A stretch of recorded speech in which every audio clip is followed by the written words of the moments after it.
વાર્તા લઈને આવ્યો છું. વાર્તાનું નામ ઝાંઝરવાળી ચકલીબાઈ.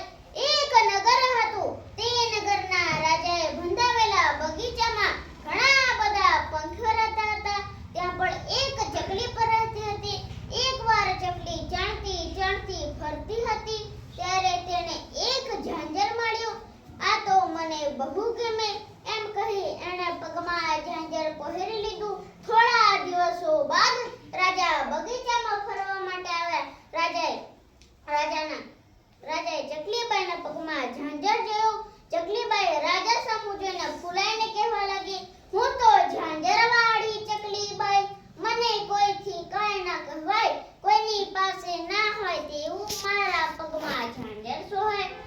હવે તો રાજા તો ચકલીના આવા શબ્દો સાંભળીને ખૂબ રોષે ભરાયો. રાજા તો પગ પછાડીને મહેલમાં ચાલ્યો ગયો.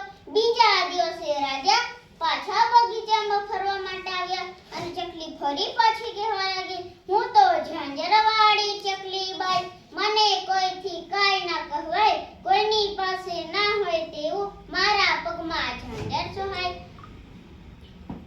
રાજા તો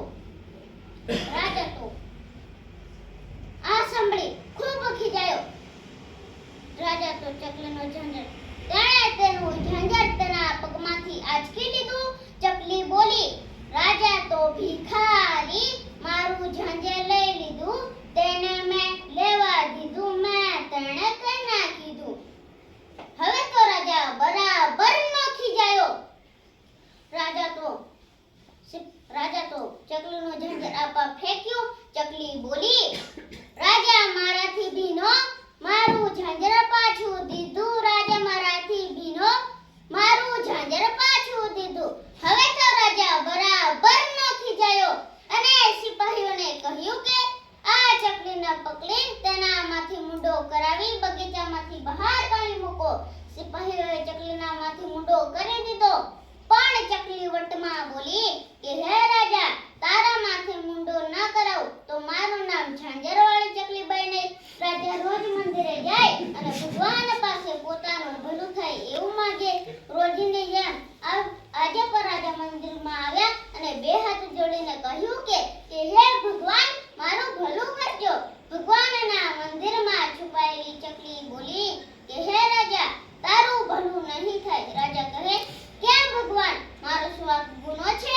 ભગવાનના મંદિરમાં છુપાયેલી ચકલી બોલી કે હે રાજા, તારું માથું મુંડાવીને પછી મારી પાસે આવ, પછી ભલું કરું. રાજાએ તો તરત જ એક માણસને બોલાવી પોતાનું માથું મુંડાવવા કહ્યું. જ્યાં પેલો માણસ રાજાના માથા પર પાણી લગાવી મુંડન કરવા જાય છે ત્યાં જ ચકલી ઉડીને આવી અને બોલી, અમે ચકલીબાઈ એક મુંડાયા, સાથે રાજા પોતે મુંડાણો. હું તો ઝાંઝરવાળી ચકલીબાઈ, મારે રાજાનું મુંડન ના થવા દેવાય. રાજા ભૂંટો પડી ગયો.